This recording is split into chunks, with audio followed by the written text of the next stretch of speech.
Hello and welcome to a new edition of True Audio Files. My name is Jim Carter. It is definitely time for another record store day. Another one down in the books, another successful one down in the books. This one is for October 2020, October 24th, the third installment of the special record store day for this year, since they spread it out over 3 days over 3 months instead of one day in April, because of COVID, obviously.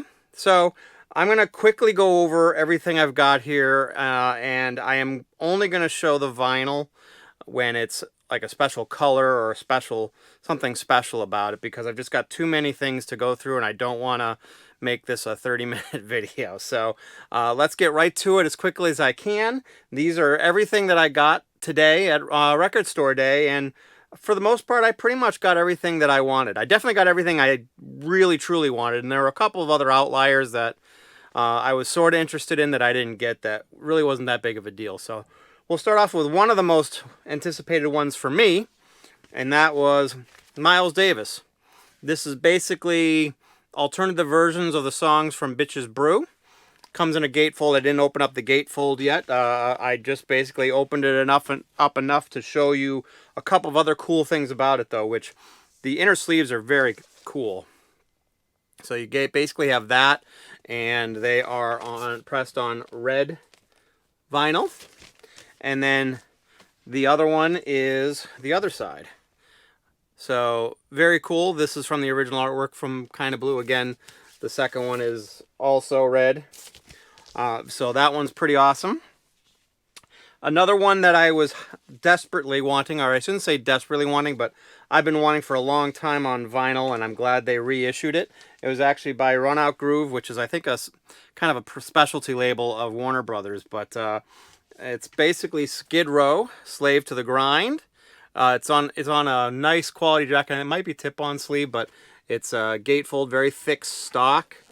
It's actually got several bonus tracks. I don't remember exactly how many. I think it's like 4 or 5 bonus tracks. But it's also, this is the outer sleeve from it. It also is on red vinyl. So this one, whoa, I didn't want to drop that.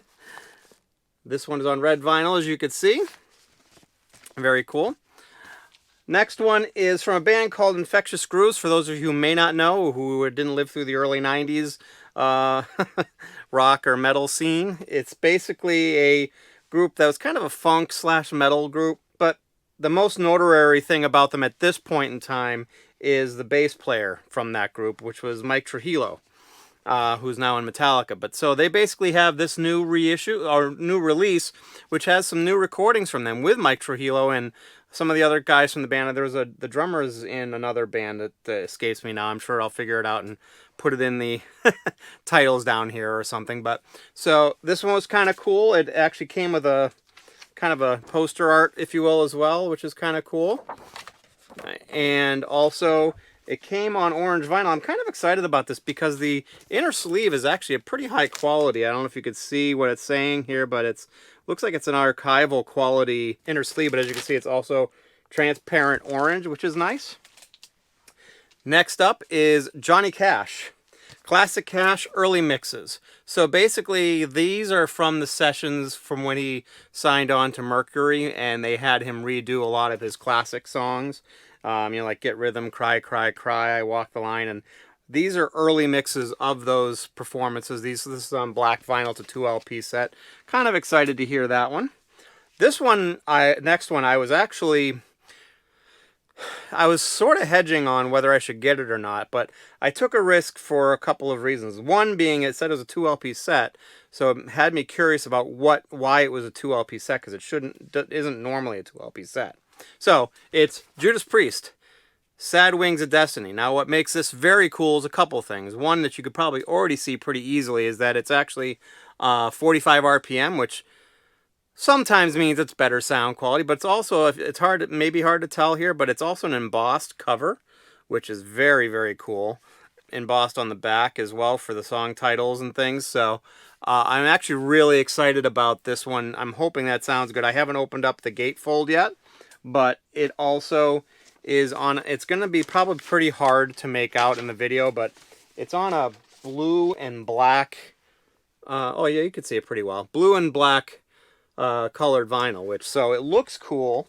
I'm hoping that it's pressed well, and hopefully it's cut really well too. This one was made in Canada, in the factory that's up there in Canada that's been pressing a lot of stuff lately. I can't remember the name of the pressing plant, but maybe some of you out there will tell me, because I don't remember what it is. I know most of the other big name ones, but I just, for some reason, the name escapes me for the Canadian one. So this one is the I had 3 albums that I desperately wanted from this record store day. So one was that Skid Row, the second one was the Miles Davis, and this one was a latecomer. I didn't find out about it until probably a month and a half ago, and that is Mingus Aham Redux, whatever you want to call it. But basically it is, I believe it's a 2-record set, and it has 6 tracks that are on, I believe, like kind of like a deluxe edition of this digitally. But this is the first time it's going to be on record.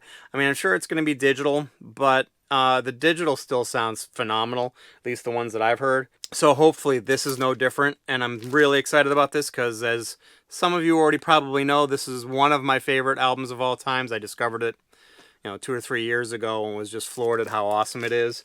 And I just hope that it sounds decent and good. I'm sure it's not going to sound as good as the One Step, but it's got those 6 extra tracks, which are pretty awesome.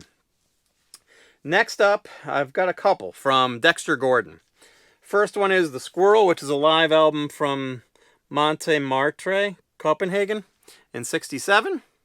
This is on black vinyl, 2 LP set. Next one is Dexter Gordon Quartet from 1978, and I'm not even going to try to pronounce where it was live, so you could see what it is there. I don't want to butcher it any more than I would normally butcher it. But so this one looks cool. It's on virgin vinyl, which is usually a good sign, but that doesn't always mean it's going to be. But again, this one doesn't really have too many people that I recognize on it, but I'm looking forward to it.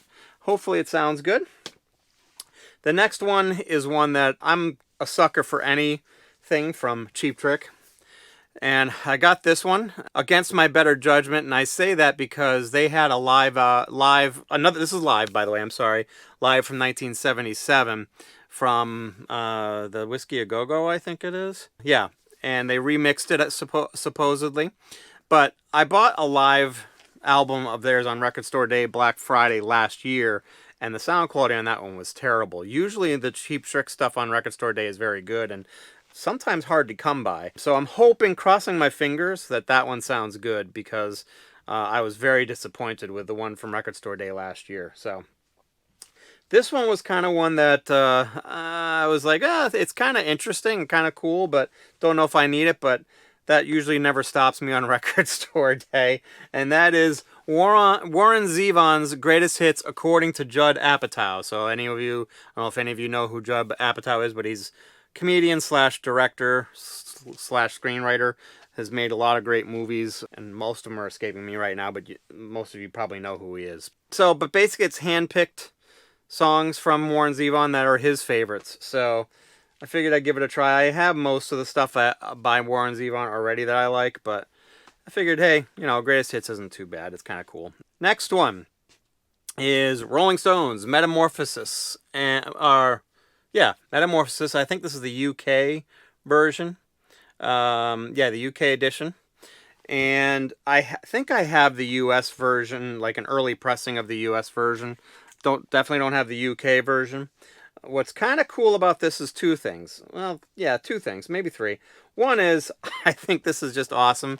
It actually comes with a t-shirt iron-on, which is fun. I don't know if I will ever use the t-shirt iron-on, but I think it's very cool nonetheless. Also, it has kind of a fun, pretty cool liner inner sleeve. Plus, it is also on pretty thick green vinyl. I don't know, it's kind of hard to make that out, but I guess you can probably see that. But the other thing about this is that I think, from all indications to me, the feel and the writing on it looks like it may have been pressed at RTI, which is typically a good sign for me. And there's a high probability it'll sound good, but not always. The next three are soundtracks. Not usually a big soundtrack guy, and I kind of was. These are other ones that I was kind of hemming and hawing about whether I should get or not, but I decided to go ahead and get them anyways. First one is, let's see, which one is this one? This is well, it's all of them are going to be Austin Powers. Yeah, this is the actual original Austin Powers. That's what I thought, but this one is actually on 2 records. I really like this one, this soundtrack. I mean, I liked all the movies, but the soundtrack on this one over the other ones was probably one of my favorites. This comes on two pieces of vinyl, 2 records. One is pink, as you can see right here, and one is orange. I think they're well, they're kind of opaque, but they have you can sort of see through them a little bit. And the next one is The Spy Who Shagged Me with Heather Graham, who I had a major crush on back when this came out. And this one is on a special colored vinyl as well. I can't remember what the color is. I think it's a transparent tan, I think is what they called it. So, but there you go. I don't know how transparent it is, but I guess it's somewhat transparent. Next one is Goldmember with Beyonce. And this one is on quote-unquote gold color vinyl. It's not all that gold. It looks more like a green, like a harvest green. Or like that green, avocado green that you'd get on your 70s appliances, if any of you remember those appliances back in the 70s. So last one I've got is from Bob Mould, from Husker Du and Sugar. And this is a live recording, and it was done in Washington, D.C. I don't know a whole lot about this recording specifically, but I like Bob Mould a lot. I've loved his last couple of albums. I've been a big fan of his since Sugar, but I like Husker Du as well. I kind of didn't know about them when they were around, but have grown to appreciate them quite a bit also. But this is on clear vinyl, which is kind of cool. It's a 2-record set also. So pretty excited about this one also. So I hope that it is as good as it seems like it's going to be. So that's it for everything. Well, I say that's it. There's quite a bit there. So I really hope that you enjoyed the video. I would love to hear your comments about what you got on Record Store Day and what you're excited about listening to as well. I can't wait to dig into all these. They're going to take a while to get through, but I'm sure it'll be quite worth it. Please, if you liked what you saw here, like the video. If you want to see what else I've done, please subscribe to my channel and take a look through all the other videos I've got. If you want to know when my new videos come out, please hit that alert bell. But that is my edition for Record Store Day, October 2020. The last one of the standard Record Store Days, but there's going to be another one, of course, Black Friday, coming up next month. But hope you enjoy the video. Thank you very much, and you have a great day.